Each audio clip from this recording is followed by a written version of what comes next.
أستاذ عبد القادر اللواتي، لاحظنا الفترة الأخيرة خلافات كتيرة في المجتمع بين الأصدقاء والزملاء والجيران حتى مع الأزواج. إيه تفسيرك للظاهرة دي؟ حابين نعرف.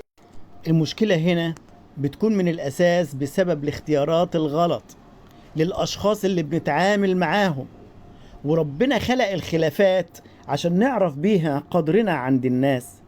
وأوقات ربنا بيبتليك عشان يكشف لك قلوب كانت بتدعي إنها بتحبك. فعلا الخلاف هو أفضل اختبار بيبين معادن الناس وبيكشف الحقيقي من المزيف.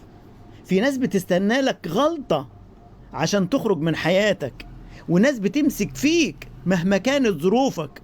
اوعى تزعل على حد كشف موقف، بالعكس ده ربنا نور بصيرتك قبل ما تمشي وقت طويل مع حد مش شبهك. فتأكد ان المشكلة من الأساس كان سوء اختيارك، وقول الحمد لله.